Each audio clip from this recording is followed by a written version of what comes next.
The Allied victory in 1945 brought relief and joy to Europe, but to some people, it was the start of a new nightmare. As the Allies celebrated their victory over the genocidal Nazi regime, Europe was experiencing the start of another ethnic cleansing that would target millions of people purely because of the way they were born or the language they spoke. Millions of innocent people would be removed from their ancestral homes, stripped of their rights and dignity, and told that they deserved it. Torture, rape, and murder awaited hundreds of thousands of them. Today, on A Day in History, we uncover the story of the forgotten atrocity that reshaped Europe, the ethnic cleansing of over 12 million Germans. The first thing to understand is that the German people have existed long before the German nation-state. Germany only unified as a country in 1871, but the German people and language have been a feature of Europe for 2,000 years. While most of them live in the lands that we now recognize as Germany and Austria, German minorities could be found in almost every corner of Europe. After the First World War, millions of Germans ended up as minorities in newly created nation-states following the Treaty of Versailles. These newly created or recreated nations like Czechoslovakia and Poland weren't happy to have Germans in their country, and nor were the Germans happy to be there either. The Sudetenland on the Czech-German border was a perfect example.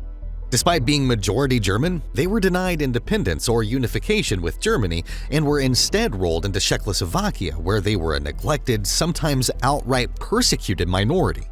Hitler used these German minorities to justify his expansion in the late 1930s. His union with Austria and the annexation of the Sudetenland in 1938 were met with a weak reaction because many in Europe quietly agreed that all the Germans deserved to be unified. Of course, Hitler's invasion of the rest of Czechoslovakia in March 1939 proved that these minorities were only a pretext for further conquest. Given that Europe's German minorities were intrinsically linked to the start of Hitler's expansion, it's no surprise that blame stuck after his defeat. The very existence of the German minorities was seen as one of the causes of the war. With the Nazi regime persecuting entire ethnic groups on the basis of their race and birth, it felt like justice to many to turn it back on the Germans after Hitler's downfall. This revenge took many forms. The desolation of German cities like Dresden and the mass rape of German women by the Red Army are well known, but less attention was paid to what happened outside of Germany itself. The Allies were making plans to remove the Germans long before they'd actually won. As early as 1942, some of the Allied powers were discussing the mass resettlement of ethnic Germans out of Poland and other strategic areas, anticipating the removal of some 6 million people. However, with Soviet successes in 1943 shifting the tide of the war, expectations changed for a full Soviet occupation of Eastern Europe. At the Tehran Conference in November 1943, Churchill and Roosevelt agreed with Stalin that the borders of post-war Germany and Poland would be the Oder-Neisse line. All of the 4 million Germans east of that line would have to be removed as well.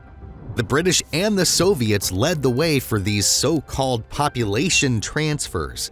Churchill was its strongest advocate, believing that the ethnic peoples of Europe should be disentangled to avoid future wars. In a speech before Parliament in December 1944, Churchill declared his support for the total ethnic cleansing of Germans from Polish territories. It was believed that the death tolls of Germans in Germany itself would leave enough room for the deported Germans from elsewhere to move in. The Germans of Eastern Europe were aware of the fate awaiting them. Starting in the winter of 1944, some 4 million ethnic Germans fled Eastern Europe ahead of the Red Army's advance. Traveling through the winter months, these refugees were exposed to serious danger as they traveled through war zones and freezing temperatures to reach Germany. Tens of thousands died from hypothermia as they tried to flee. The Nazis considered these refugees to be cowards and offered no protection or support, with some regional Gauleiters declaring it illegal for ethnic Germans to flee even as the Red Army was knocking down their door.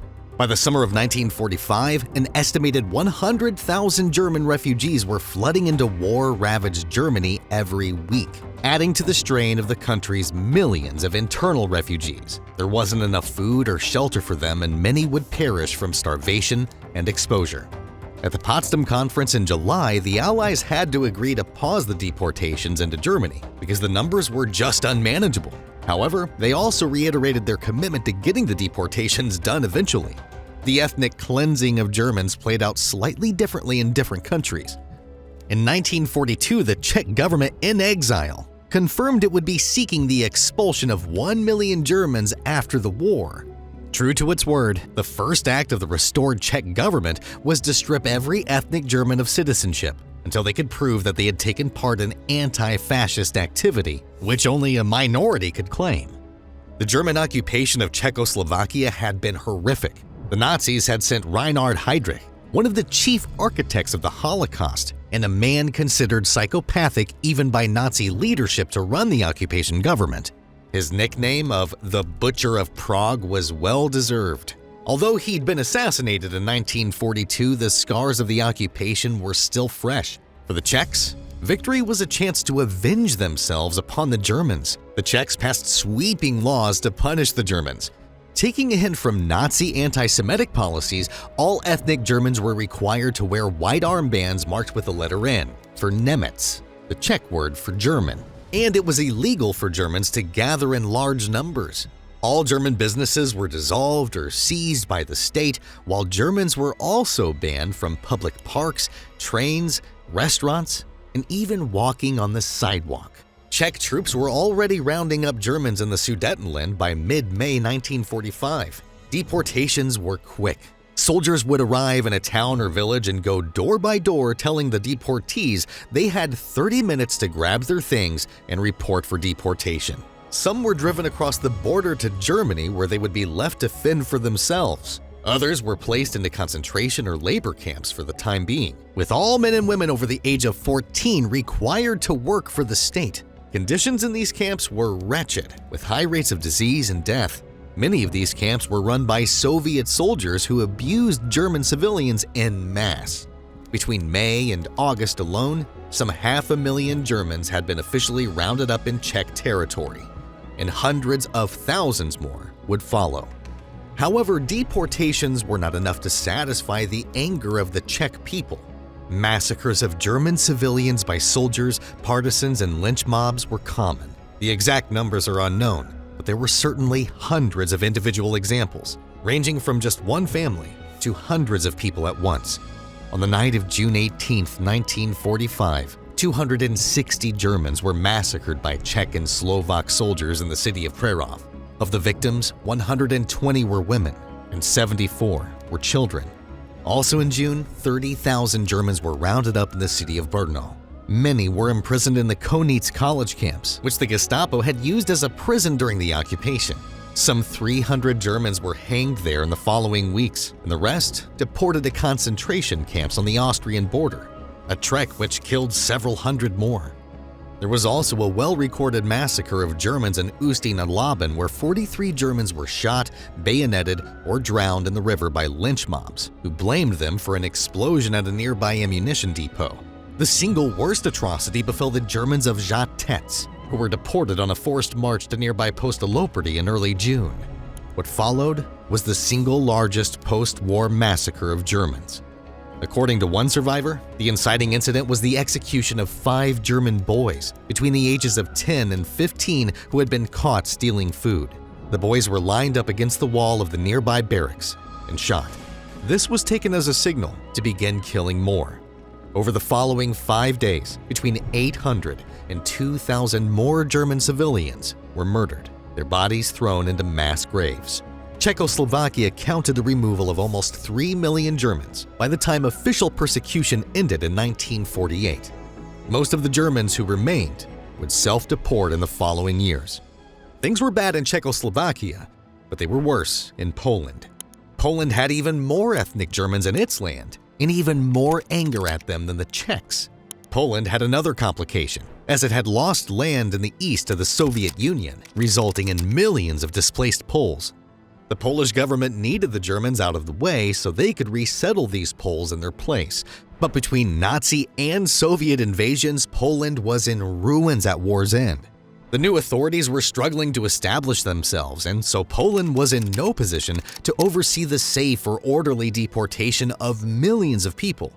While the Polish government did play a role in organizing deportations, for example, they deported some 300,000 Germans from the 50-kilometer stretch east of the Oder to clear the way to settle ex-soldiers. They had to rely on the Germans deporting themselves too. The official policy of Polish communists was to create conditions in Poland that were so hostile to ethnic Germans that most would choose to leave by themselves. In the words of one Polish army commander to his troops, "You must perform your tasks in such a stern and decisive manner that the German vermin do not hide in the houses, but flee of their own accord." They didn't have to work hard to make this happen.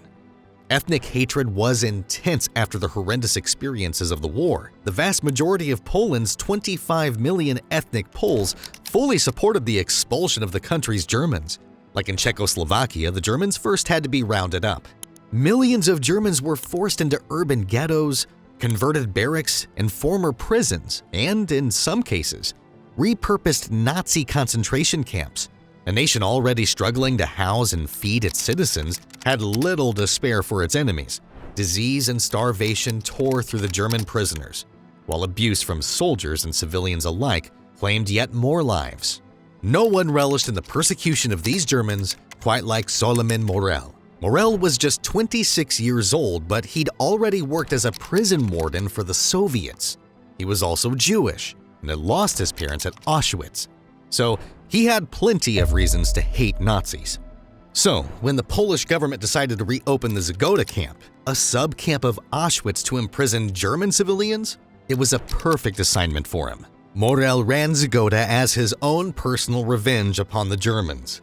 He treated women and children as if they'd been responsible for Auschwitz, inflicting torture and abuse on them that would have fit any description of the Holocaust. Morel and his guards would toy with prisoners for their own amusement. For example, they'd force prisoners to make human pyramids that the guards would walk over, crushing the people beneath.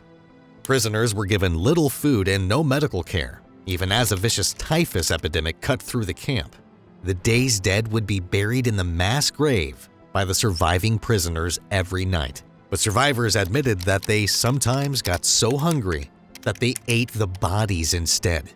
Conditions were so bad at Zgoda that inmates would throw themselves on the electrical fences just to make the suffering end. Of the 6,000 people held in Zgoda during the 8 months of Polish control, 2,000 died. Not until Polish independence in the 1990s did anyone try to bring Morel to account for his actions, but he fled to Israel to avoid punishment and was protected there until his death in 2007. Poland counted for the majority of the German expulsions in Europe. By the time they stopped in 1950, over 8 million had been expelled. While most of the Germans in Poland were removed, not all of them were. The Polish government identified certain minority German groups as being secretly Polish. That is, their true identity was Polish, but many at the time identified more as Germans. The Schlonzaks of Silesia, the Kashubs of Pomerania, and the Mazurs of East Prussia had been more Germans than Poles, but most were given Polish citizenship and incorporated into the Polish nation. Poland and Czechoslovakia saw most of the German expulsions, but several other countries deserve attention. Most of Yugoslavia's German population had already left by the time the war ended. The arrival of the Red Army in October 1944 had sent most of them running anyway. In early 1945, the remaining Germans were rounded up and placed in temporary camps, although thousands were shot by communist partisans as well. Around 30,000 Germans, 90% of whom were women, were deported from Yugoslavia to forced labor camps in the USSR before Germany was even defeated. In March 1945, the remaining Germans were relocated to rural village camps. Those who were well enough to work were made to do so, while those who couldn't were kept in separate camps. These camps for the non-workers were dismal places of disease and unrestrained abuse. As many as 50% of those who entered these camps never came out again, and they were accurately described as extermination camps. Children who survived this ordeal were sent away to state-run orphanages or given to Yugoslav families and were forbidden to speak German. By the early 1950s, most of Yugoslavia's German prisoners were released, and most of these would go on to leave Yugoslavia entirely, so that by the 1960s, the country's German minority had all but disappeared. Based on Yugoslav records, historians believe that over 7,000 Yugoslav Germans were killed by partisans, over 48,000 died in the camps, and another 2,000 vanished into the Soviet gulags during and after 1945. Also notable was the fate of German children who fled into Lithuania. Most were orphans from East Prussia and Königsberg, which was taken by the Soviets with heavy casualties in January 1945. Around 45,000 of these orphans fled into the wilderness of Lithuania, where they became known as the Wolf Children. These wolf children roamed the countryside, where they survived by scavenging or stealing from the local population, often being mistreated or chased away by the local Lithuanians. Many of these children died, while others were adopted into Lithuanian families, where their German identity was stripped away. Check out our video on the wolf children for more information on these forgotten victims of the war. Hungary and Romania posed unique problems, since they had been German allies for most of the war. The German minorities there were relatively small and had not been a source of conflict like they had in Poland or the Sudetenland. The primary reason for the expulsion of Germans in these countries appeared to have been communist control. The ethnic Germans were seen as a potential source of anti-communist sentiment, which authorities could address by linking it to the broader expulsions of Germans. The Germans in these areas were also generally well off and owned a lot of land, especially in Hungary, where the Germans had once formed part of the social elite of the Austro-Hungarian Empire. Removing them would make communist land reforms much simpler. Hungary's Germans were counted alongside Polish and Czech as one of the top priorities for deportation at Potsdam. After some debate, German citizens were stripped of their political rights in October 1945, but Hungary was one of the few countries to argue against collective German punishment. Nevertheless, the Allies demanded the expulsion of 500,000 Hungarian Germans, mostly to the American-occupied zone in Germany. This was a problem, partially because there weren't even that many Hungarian Germans to begin with. Hungary also protested that most of its Germans were women, children, and elderly, and had done nothing to deserve punishment for Nazi crimes. Despite this, Allied pressure forced the government to accept the total deportation of all German speakers. The deportations were rushed and chaotic, but the Hungarians ensured that trains weren't too overcrowded and evacuees were provided with food, clothes, and medical staff for the journey. About 100,000 Germans were deported in the first 6 months of 1946. Expulsions continued later that year, but the scope was gradually reduced. Essential workers like miners and craftsmen were exempted, as were most of the remaining poor and working-class Germans. Still, by the time deportations ended in June 1948, around 200,000 Germans had been expelled from Hungary. Similarly, Romania experienced a confused mix of deportations for their former allies, but on a smaller scale. Most ethnic Germans left ahead of the collapse of the pro-Nazi Romanian government in 1944. In January 1945, the Soviets pressured Bucharest to deport 100,000 Germans to the USSR to work in labor camps as punishment, which it had no choice but to agree to. 10,000 of these Romanian Germans died in the camps. The rest were released in 1949, but were sent to Soviet-occupied East Germany instead of returning home. For the 40,000 or so Romanian Germans who did eventually return to Romania later, they found their former land and property seized by the state and redistributed to ethnic Romanians. The treatment of the Germans improved significantly after the winter of 1945. In November 1945, the Allies signed new agreements to regulate the deportations to decrease deaths, while the anger from the war and desire for revenge on the Germans began to fade. The major Allied powers agreed to help the smaller nations manage humane and orderly deportations, which were done with much less violence and robbery. For example, from February 1946, 2 trainloads of Germans carrying around 2,400 people ran from Czechoslovakia to the American-occupied zone of Germany every day. Evacuees were also given food, clothes, and medical care from charity organizations like the Red Cross. This was still an ethnic cleansing, still the removal of millions of people for the crime of being the wrong ethnicity and speaking the wrong language, but the conditions were undeniably better than they'd been before. Persecution ended by the 1950s, but there would be no accountability. The world did not want to recognize that the Germans had suffered any wrongdoing. To admit as such would be to undermine the simple good versus evil narrative of the war. It took until the 1990s for any significant attention to be paid to the issue outside of Germany, but by then it was too late to do anything. Take Solomon Morel, who continued to work for the NKVD and Polish communist authorities after the closure of the Zagota camp.